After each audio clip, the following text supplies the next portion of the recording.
Hi விவாஸ், எல்லோருக்கும் வணக்கம். இன்னைக்கு சிறகடிக்க ஆசை நாடகத்திலிருந்து ஒரு சின்ன பார்வைக்கு. அதாவது முத்துவும் மீனாவும் ஏசி வாங்கிக்கிட்டு அவங்க அம்மா வீட்டுக்கு போகிறாங்க. போனதும் சத்யா, ரேகா, அம்மா இங்கே வாங்க அப்படின்னு இந்தாங்க அப்படின்னு சொல்லி கொடுக்குறாங்க. அதுக்கப்புறம் 2 பேர் ஏசி ஃபிட் பண்ணவும் வந்துடுறாங்க. இங்கே பாருங்கள், இந்த ஏசியை எந்த இடத்துல ஃபிட் பண்ணோன்னு நீங்கள் லொக்கேஷன்லாம் பார்த்துக்கோங்க அப்படின்றாங்க. உடனே சத்யா வந்து, என்னம்மாம்மா இது ஏசிலாம் வாங்கிட்டு வந்திருக்கீங்க அப்படின்னு சொல்லி கேட்குறாரு. ஆமாண்டா சத்யா, ரேகா பாவம் இல்லை, வசதியாக வாழ்ந்த பொண்ணு, இங்கே வந்து ஒரே ஹீட்டாக வெக்கையாக இருக்கும், அதனால தான் வந்து ஏசி வாங்கிட்டு வந்தோம் அப்படின்னு சொல்கிறாங்க. உடனே ரேகா சொல்கிறாங்க, ஐயோ ஏங்க இதெல்லாம் வாங்கிட்டு வந்தீங்க, எனக்கு அதெல்லாம் ஒன்றும் தெரியலங்க, நான் அட்ஜஸ்ட் பண்ணிப்பேன் அப்படின்றாங்க. இல்லை ரேகா, நீ எவ்வளோ வசதியாக வாழ்ந்தேன்னு எங்களுக்கு தெரியும். இப்போ இங்கே வந்து எங்களை நம்பி நீ வந்துட்ட, உன்னுடைய தேவைகள்லாம் நாங்கள் தானே செய்து கொடுக்கணும் அப்படின்னு சொல்லிட்டு முத்து சொல்கிறாரு.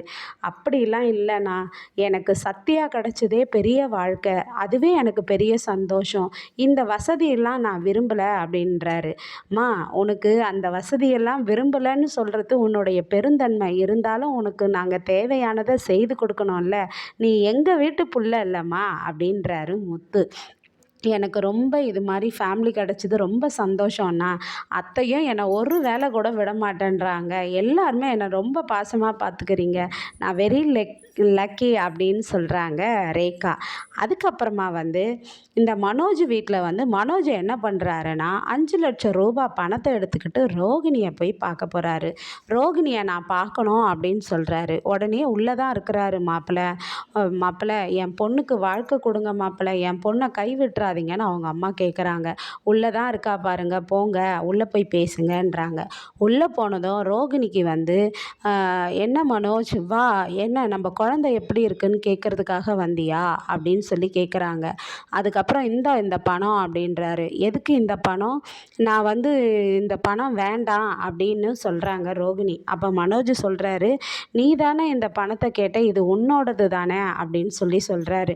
இது என்னோடது தான், நான் கொடுத்தது தான், ஆனால் இந்த பணத்தை வாங்கினா நான் டைவர்ஸ் கொடுக்க மாட்டேன் அப்படின்றாங்க. எனக்கு வந்து என் 2 குழந்தைங்களையும் அப்பா இல்லாமல் என்னால் வளர்க்க முடியாது மனோஜ், அதனால் இந்த குழந்தைக்கு கண்டிப்பாக அப்பா வேணும், இது உன்னுடைய குழந்தை, நாங்கள் 2 பேரும் உனக்காக காத்திருப்போம், உன்னை விட மாட்டோம், நான் உன் கூட தான் வாழ்வேன் அப்படின்னு சொல்கிறாங்க. மனோஜ் எதுவுமே பேசலை, மௌனமாக இருக்காங்க.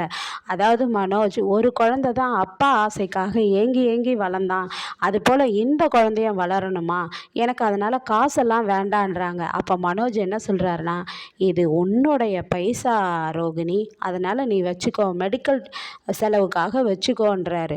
அப்போ மெடிக்கல் செலவுக்காக உன்னுடைய குழந்தைய நான் பத்திரமா வளர்த்து உனக்காக நானும் என் குழந்தையும் எப்பவுமே காத்திருப்போம் அப்படின்னு சொல்கிறாங்க ரோகிணி. மனோஜ் மௌனமாக வெளியே போயிடுறாரு.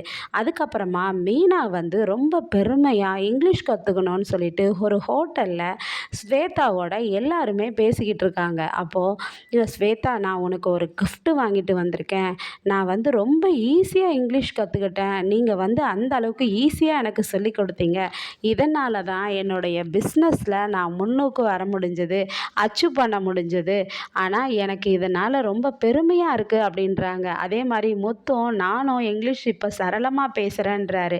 பக்கத்தில் இருக்கிறவரும், ஆமாண்ணே, ஆஃபீஸில் எனக்கு படிச்சிருந்தாலும் இங்கிலீஷ் பேச அவ்வளவும் வராது, எல்லாருமே என்னை கிண்டல் பண்ணுவாங்க, ஆனால் இப்போது சூப்பராக இங்கிலீஷ் பேசுகிறேன்னு அவரும் சொல்கிறாரு. அப்புறம் மிஸ்ரா சாரும் சொல்கிறாரு, எனக்கும் இங்கிலீஷ் இப்போ சரளமாக வருதுன்னுட்டு.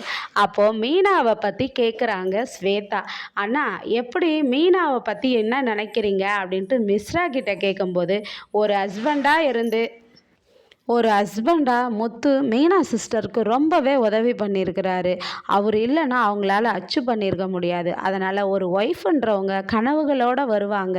சில ஆண்கள் எல்லாம் என்ன பண்ணுறாங்கன்னா, ஒய்ஃபை வேலைக்கு போகக்கூடாதுன்றாங்க. இல்லை, அவங்க விருப்பமாக விட்டால் தான் அவங்க அச்சீவ் பண்ண வேண்டியதெல்லாம் பண்ணுவாங்க. ஹஸ்பண்டாக இருந்து நம்ம உதவியாக இருந்தால் தான் அவங்களும் பண்ணுவாங்க அப்படின்னு சொல்கிறாரு. அதுக்கப்புறம், ஓ, உங்களுடைய ஒய்ஃபுக்கும் நீங்கள் அப்படி தான் சப்போர்ட்டாக இருப்பீங்கன்னு சொல்ல போகிறீங்க அப்படின்னு சொல்கிறாங்க ஸ்வேதா. அதுக்கு ஓ ஹஸ்பண்ட் உன்னுடைய ஹஸ்பண்டா அப்படின்ட்டு சொல்லிட்டு டக்குன்னு நாக்கு கடிச்சிக்கிட்டு வார்த்தையை கட் பண்ணுறாருங்க. இந்த கதை இன்னைக்கு இதோட முடியுது. வரும் கதை திங்கட்கிழமை வரையும் காத்திருந்து வெயிட் பண்ணி பார்ப்போம். அது வரையும் காத்திருப்போம். நன்றி. பாய் பாய்.